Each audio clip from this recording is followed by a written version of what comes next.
இந்த ஆலயம் உனக்காக.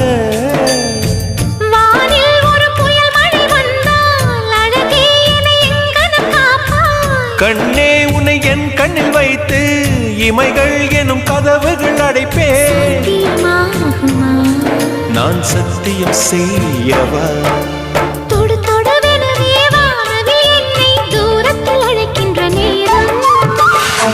Uva,